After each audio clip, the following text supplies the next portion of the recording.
ஆகவேதான் இந்த தேர்விலே நாம் எதை செய்ய வேண்டும் என்பதை உங்கள் முன்னாலே நான் கேள்வியாக விரும்புகிறேன் அன்புள்ள சகோதரர்களே. ஆகவேதான் அபிவிருத்தி என்பது அதே போன்று இந்த மாயைகளுக்கெல்லாம் ஈமான் கொண்ட இஸ்லாமியர்கள் எந்த இஸ்லாமியனும் உடன்பட முடியாது என்று நாம் கேட்கின்றோம். பாருங்கள், தமிழ் சமுதாயத்திலே, இந்த தமிழ் சமுதாயத்திலே அபிவிருத்தி எங்கே? அவர்கள் எந்த பாதையினை, எந்த போட்டினை, எந்த அபிவிருத்தியினை மேற்கொண்டிருக்கிறார்கள் என்று நான் கேட்க விரும்புகின்றேன். எங்களது தீர்வு பெற்றதன் பின்புதான் எங்களுக்கான வடகிழக்கு பிரச்சனைக்கான தீர்வு முன்வைக்கப்பட்டதன் பின்புதான் அமைச்சு பதவி ஏற்பதா இல்லையா என்பதை பற்றி நாங்கள் முடிவெடுப்போம் என்று ஆணித்தரமான முறையிலே தமிழ் தலைவர் இரா சம்பத் அவர்கள் அறிக்கப்பட்டிருக்கின்றார்கள், மக்களுக்கு பேசியிருக்கின்றார்கள். பாருங்கள், அவர்களின் அந்த சமுதாயத்தின் வாழ்க்கையினையும் விடுதலை கொள்கையினையும் பாருங்கள், அந்த அளவுக்கு ஆணித்தரமாக இருக்கின்றார்கள்.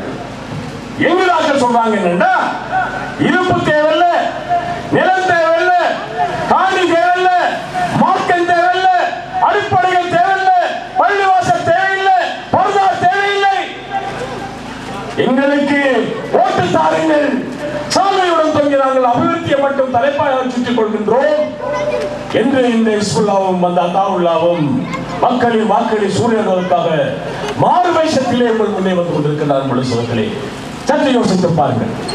ஒரு பௌத்தறிவு உள்ள ஒரு இஸ்லாமியன், ஒரு பௌத்தறிவு உள்ள முனிவன் எதை செய்ய வேண்டும் என்பதை விளம்பரமாக நீங்கள் உங்கள் கண்முன்னே கொண்டு வாருங்கள்.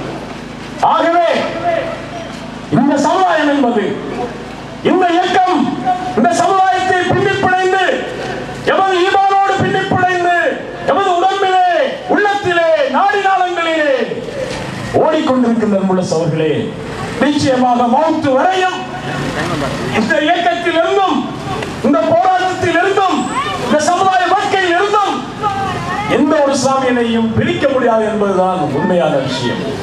ஆகவேதான் நான் நின்று பேச முடியாது, மற்றவர்களுக்கும் பேச்சுக்கிடம் கொடுக்க வேண்டும், எங்களுக்கும் காலக்கெடுவும் நேரமும் பிரிக்கப்பட்டது. ஆகவேதான் இந்த குறுகிய காலத்திலே உங்களுக்கு விட்டு செல்கின்ற செய்தி என்னவென்றால், ஸ்ரீலங்கா முஸ்லிம் காங்கிரஸ் நல்லாட்சியை சேர்ந்து சமுதாயத்திற்காக வாக்களிங்கள் என்று கூறுகின்றார்கள்.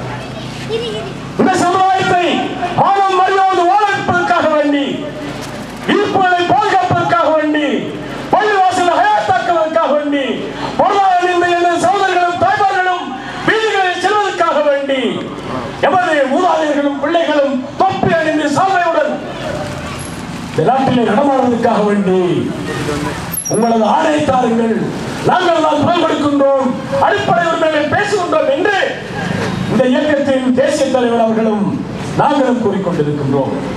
ஒன்றுமே தேவையில்லை, எங்களுக்கு ஓட்டு தாருங்கள், ஓட்டு போட்டு பாதை அமைத்து, கிரவுண்ட் அமைத்து, அத்தனை செய்து எங்களை கொடுக்க வைத்து அழகுபடுத்தி, அந்த அழகினை மாத மரியாதை பற்றி எங்களுக்கு பிரச்சனை இல்லை, தலைப்பையாக சுற்றிக் கொண்டு நாங்கள் வரம்பர இருக்கின்றோம், எங்களுக்கு ஓட்டு தாருங்கள் என்று வேஷமடைந்து வேஷம் போட்டு உங்கள் முன்னே வந்து கொண்டிருக்கிறார்.